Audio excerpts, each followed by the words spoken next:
Hello friends, welcome to this video on how to calculate your gratuity.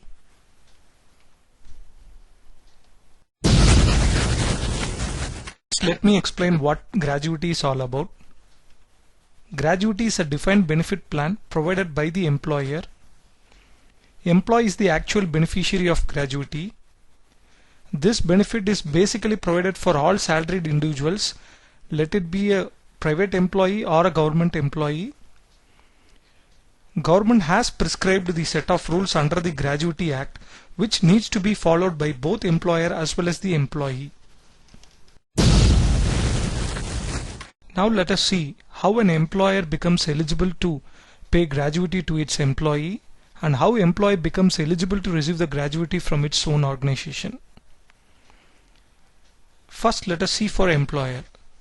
The establishment which possesses more than 10 employees falls under the Gratuity Act. Any organization or a company which possesses more than 10 employees falls under the Gratuity Act. Hence, the payment of gratuity becomes mandatory for all these companies. Hence, the government has prescribed a common formula under the Gratuity Act to compute the gratuity for its employees. When an employee becomes eligible to receive the gratuity from its company, he need to spend minimum of 5 years without any interruption. Hence, the increase in number of years in service will increase his gratuity in a significant way. The gratuity is tax-free subject to the maximum limit of 10 lakhs, though the taxation part we will see in more detail in the upcoming slides. After understanding that you are eligible to receive gratuity from your company, you will be curious to understand what are the occasions the companies ought to pay you the gratuity. Here we have listed some of the common scenarios where the company is obliged to pay the gratuity at certain circumstances. The first scenario is your retirement, and the next scenario is during your resignation or termination of service. Third scenario is your death or disablement. The fourth scenario would be your layoff, and the final scenario would be the VRS. Here the retirement and VRS are the common scenario for government employees. Resignation and layoff would be the common scenario for all private employees. Death and disablement would be the common scenario for both category of employees.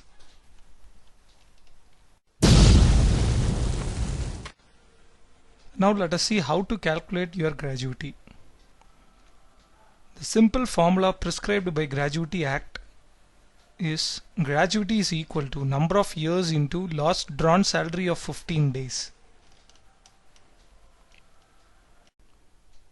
Before moving to the calculation part, let us do a quick recap on our understanding on the Gratuity Act. Let us take the first example. There is a company called MR Infotech where there are 100 employees working in the company.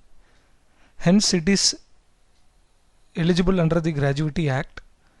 There is a person called Mr. Prakash who is working for more than 6 years. He is eligible for gratuity payment since he has completed 5 years of minimum service to become eligible for gratuity. Let us look at the second example. There is a government entity which is a railways department where 1000 employees are working together. Hence, this entity covers under the Gratuity Act.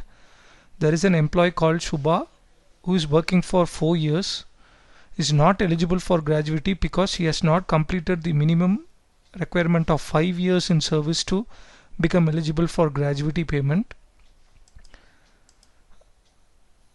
And we have a third example. There is a concern called CM Bricks where the number of employees is only 9.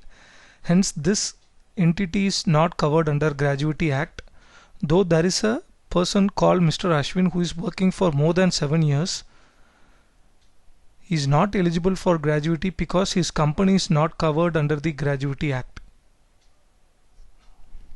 Comparing all these three examples, the third example is unique because if CM Bricks company itself thinks that it want to offer Mr. Ashwin a gratuity, it would be possible out of the Gratuity Act.